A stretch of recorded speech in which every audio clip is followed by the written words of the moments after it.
चलिए देखते हैं। कह रहा है कि ये 2025 में पूछा गया है।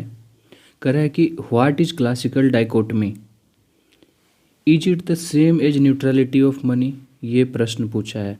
शास्त्रीय द्वैतवाद क्या है, क्या यह धन की तटस्थता के समान है, व्याख्या कीजिए। तो ये बहुत ही इम्पोर्टेंट क्वेश्चन है। तो सबसे पहले डाइकोटमी को समझिए। क्लासिकल डाइकोटमी जो आपको बोला है, कुछ कुछ चीज़ें हमें अंडरलाइन करना चाहिए और इस पे फोकस करना चाहिए। और न्यूट्रलिटी ऑफ मनी, दो चीज़ अगर हम एक्सप्लेन कर देंगे प्रॉपर ग्राफ के साथ तो ये हमारा आंसर क्या हो जाएगा, कंप्लीट हो जाएगा। ठीक है, चलिए इसको देखते हैं। तो कह रहा है कि सबसे पहले डाइकोटमी का मतलब क्या होता है। डाइकोटमी का मतलब होता है कि सेपरेट देखना। क्लासिकल डाइकोटमी इकोनॉमिक्स में क्या है, मैक्रो इकोनॉमिक्स में ये कह रहा है कि रियल इकोनॉमी और मॉनेटरी इकोनॉमी दोनों फंक्शन क्या करता है, इंडिपेंडेंटली। ये क्या हो गया, जैसे कि real economy and monetary economy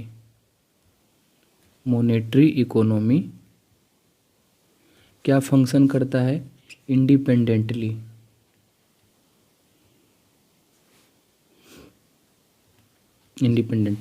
यही है आपका डाइकोटमी। ठीक है, द्वैतवाद। अगर प्रॉपर देखें क्लासिकल डाइकोटमी तो क्या बोलते हैं कि real variable, output, employment, real veg, ये सब रियल इकोनॉमी जब बोलते हैं तो इसमें क्या आएगा, रियल वेरिएबल। तो अगर इसको सही से लिखना हो तो क्या लिखेंगे कि क्लासिकल डाइकोटमी स्टेट्स दैट क्या, रियल वेरिएबल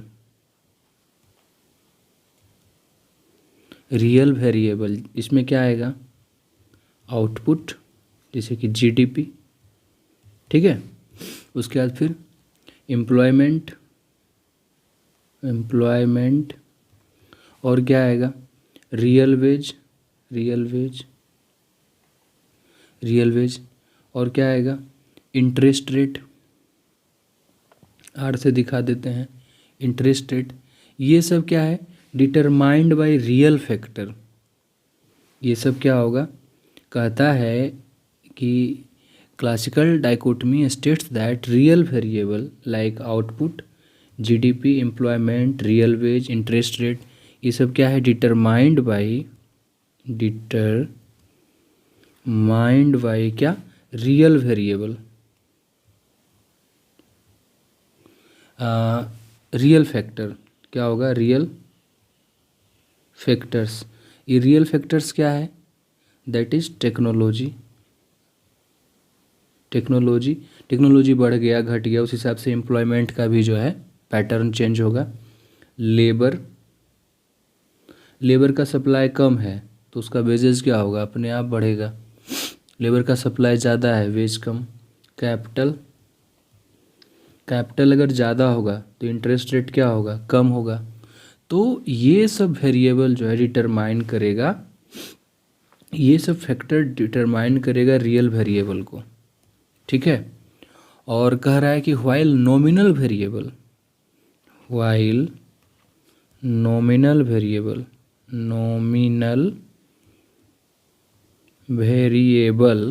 क्या क्या, जैसे कि मनी सप्लाई,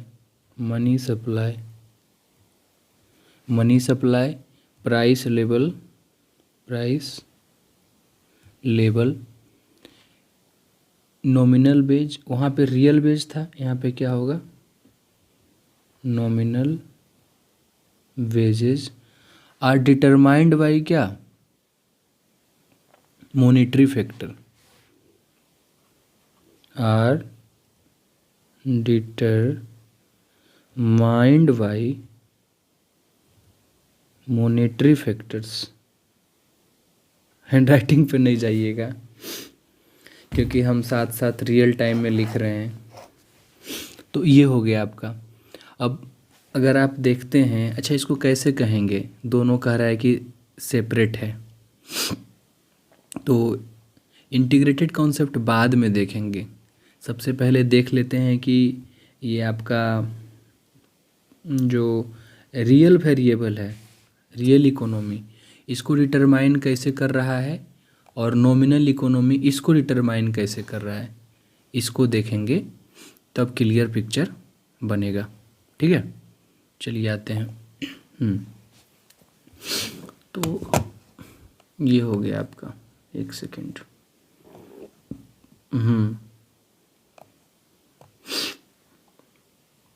तो ये क्या हो गया आपका।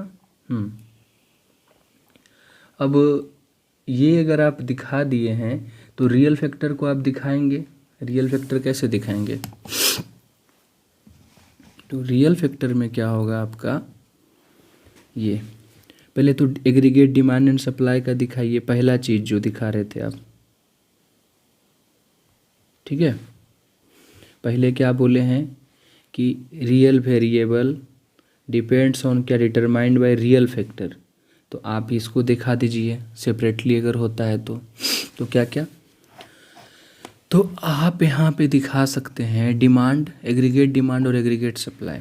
इसमें क्या क्या था, तो देखिए ये और ये ऊपर वाला लाइन क्या है, सप्लाई ऑफ लेबर, और ये क्या है आपका लेबर डिमांडेड। एन से नंबर सप्लाई नंबर शो करते हैं। ठीक है, और ये जो हुआ यहाँ क्या हुआ, इक्विलिब्रियम है।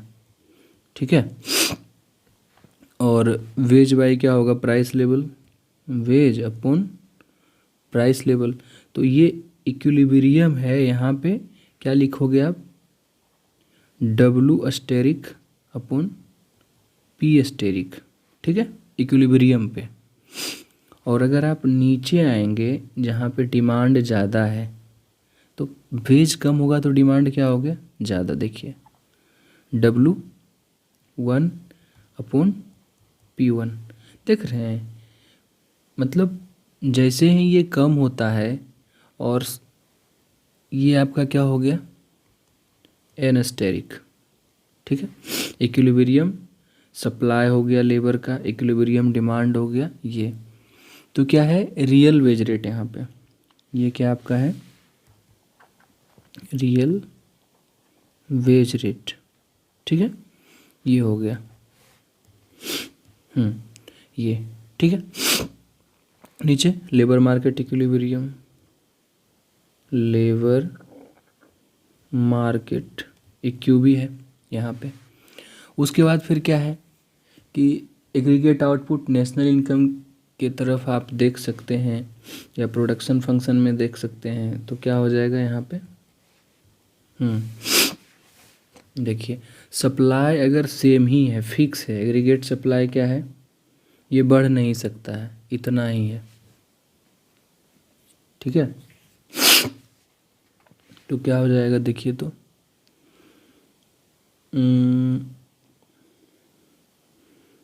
आपका ये और ये। ठीक है, प्राइस लेवल यहाँ भी था P1 और प्राइस लेवल यहाँ भी बढ़ गया P2। जब सप्लाई सेम ही है तो डिमांड क्या होगा, कोई असर नहीं, प्राइस बढ़ाइए घटाइए डिमांड क्या होगा। तो आप देख लीजिए, ये हो गया P1 पे आप कह लीजिए एग्रीगेट डिमांड 1 और एग्रीगेट डिमांड 2। ठीक है, और एग्रीगेट सप्लाई कांस्टेंट है यहाँ पे, समझ में आया। तो प्राइस लेवल, तो क्या देखें हम यहाँ पे कि प्राइस लेवल जो है वो आउटपुट को फर्क नहीं कर रहा है। आउटपुट मतलब इनकम जो है, जीडीपी है, इसको नहीं असर कर रहा है प्राइस लेवल, वो इंडिपेंडेंट है। तो एक चीज़ ये देख लिए। ठीक है, अभी रियल फैक्टर वाला ही देख रहे हैं। दूसरा क्या है, दूसरा देखते हैं। दूसरा आपका है कि ये सॉरी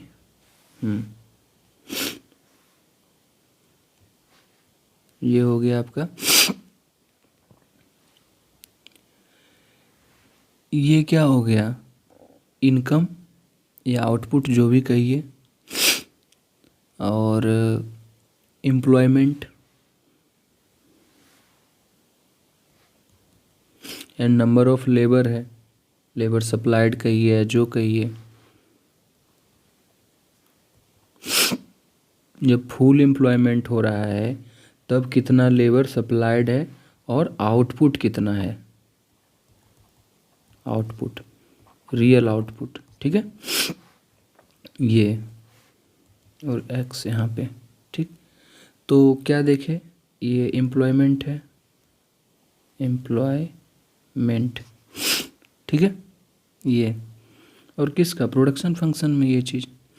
तो ये हो गया आपका, सॉरी,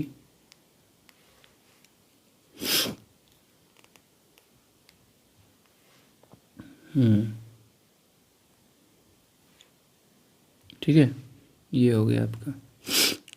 तो क्या देखे यहाँ पे, एग्रीगेट आउटपुट, एग्रीगेट आउटपुट जब क्या था, हाँ, और ये हो गया आपका 45 डिग्री ऐसे, ये, और यहाँ पे क्या हो गया, आउटपुट हो गया,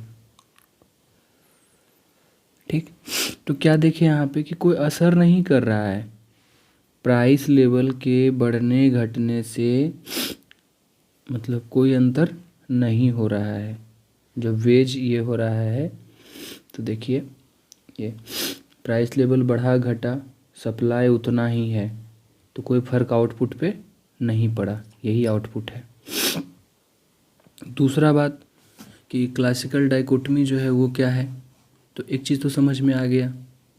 न्यूट्रलिटी ऑफ मनी कैसे देखेंगे कि ये भी क्या है, न्यूट्रल है, यानी कि रियल नॉमिनल फैक्टर जो है वो नॉमिनल वेरिएबल से डिटरमाइंड होता है, जैसे मनी सप्लाई, प्राइस लेवल, ये सब, यानी कि नॉमिनल वेज है वो एम्प्लॉयमेंट को असर करेगा, ऐसा नहीं है। तो चलिए आज देखते हैं, यानी सेकेंड पोर्शन है कि चेंज इन मनी सप्लाई क्या करेगा, वेरी किसको करेगा, अफेक्ट नॉमिनल वेरिएबल, और and leaves real variable unchanged in long run. Long run में क्या होता है, रियल वेरिएबल को कोई असर नहीं होगा, ठीक है। तो आइए देखते हैं इसको। क्वांटिटी थ्योरी ऑफ मनी में भी आप देख सकते हैं ना कि देखने को यहाँ भी मिलेगा। लॉन्ग रन में क्या होगा, एग्रीगेट डिमांड, एग्रीगेट सप्लाई, और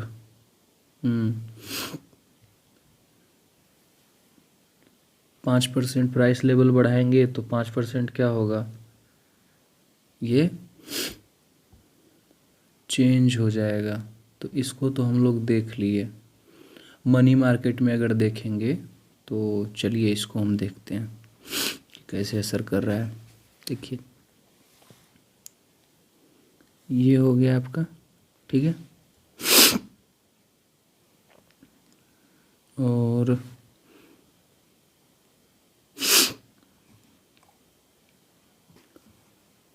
एक सेकेंड, देखिए तो यहाँ पे क्या है ना, ये एग्रीगेट सप्लाई, एग्रीगेट डिमांड है डाउनवर्ड स्लोपिंग, और ये आपका एग्रीगेट सप्लाई है, पैरेलल होगा, ठीक है। तो AD1, AD2, ठीक है, और ये एग्रीगेट सप्लाई। अब देखिए तो यहाँ पे प्राइस लेवल है, P1 है, और यहाँ पे क्या है, P2 है, P2 है। तो जैसे ही ये आउटपुट है, आउटपुट, और ये भी क्या है, आउटपुट, जैसे ही 5% से मान लीजिए बढ़ा तो इधर भी बढ़ गया, कोई असर पड़ा नहीं पड़ा। तो प्राइस लेवल जो है वो आउटपुट को डिटरमाइंड नहीं करता है। तो पहला चीज़ तो ये देख लिए, ठीक है। दूसरा क्या होगा, वही है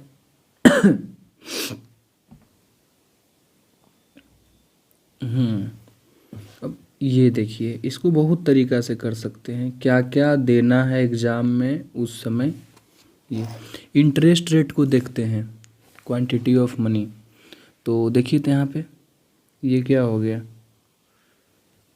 डिमांड है मनी का, मनी डिमांड, और मनी सप्लाई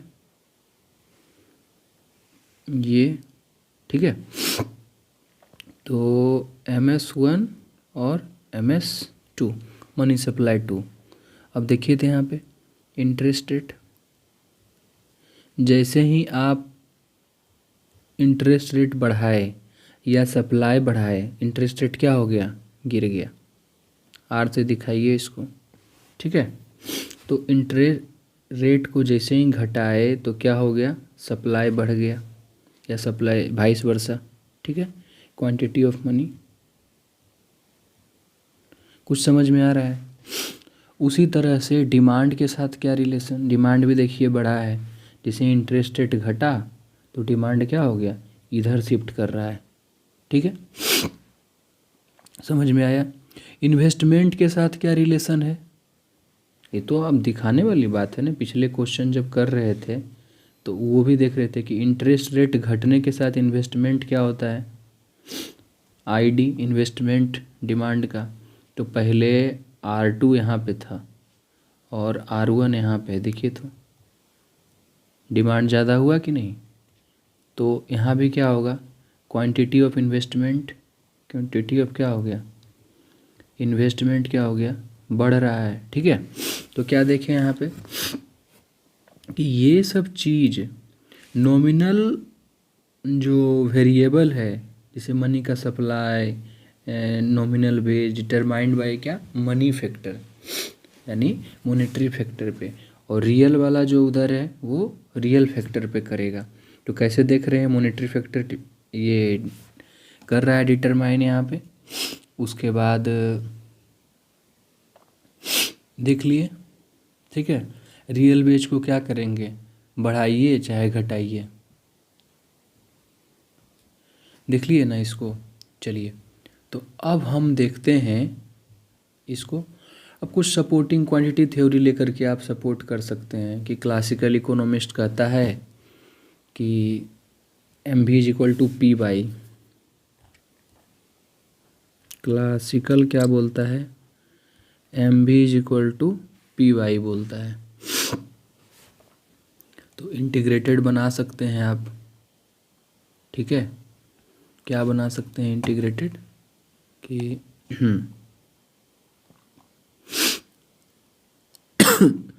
हालांकि ये लॉन्ग रन में होगा, शॉर्ट रन में नहीं। जितने भी चीज़ हम देख रहे थे ये LR में होगा, शॉर्ट रन में नहीं। तो MV = P/, क्या करता है, कह रहा है कि a linear direct relationship between money supply and price level. ये क्या है, MV, भी तो वेलोसिटी है, क्वांटिटी ऑफ मनी है, और ये क्या है आपका, प्राइस लेवल है, प्राइस लेवल है, ठीक है। और ये क्या है, velocity of money, velocity of money है, ठीक है। तो कह रहा है कि क्वांटिटी ऑफ मनी यानी मनी सप्लाई। तो देखिए बराबर का मतलब क्या है, M is directly proportional to क्या, P, यानी प्राइस लेवल के ऊपर और नीचे होने से सप्लाई ऑफ मनी भी क्या होगा, ऊपर और नीचे होगा। जो यहाँ पे देखे हम, देखिए इंटरेस्ट रेट ऊपर नीचे, उसी तरह से प्राइस लेवल ऊपर नीचे, ठीक है। सप्लाई भी देखिए पहले यहाँ था, डिमांड यहाँ था, सप्लाई उधर से जा रहा है इधर, इस तरह से, ठीक है। तो ये आपका यहाँ पे है। न्यूट्रलिटी ऑफ मनी समझ में आ गया जो लिखे। तो कह रहा है कि any change in money supply no effect क्या, nominal through change in price but not real. तो समझ में आया कि मनी चेंज होने से नहीं कि एम्प्लॉयमेंट को चेंज कर रहा है, बल्कि मनी के सप्लाई को, इंटरेस्ट रेट को, यही सब चेंज कर रहा है। तो आप इसको लिख लिए। उसके बाद फिर आप कुछ शब्द में लिख सकते हैं कि न्यूट्रलिटी ऑफ मनी क्या है। न्यूट्रलिटी ऑफ मनी क्या है, इसको आप पकड़ के, तो इसका मतलब क्या होता है कि change in money supply has no effect on real variable. इसका मतलब क्या है कि चेंज इन मनी सप्लाई क्या नहीं करेगा, has no effect on real variable पे कोई असर नहीं करेगा। ओनली किसको चेंज करेगा, नॉमिनल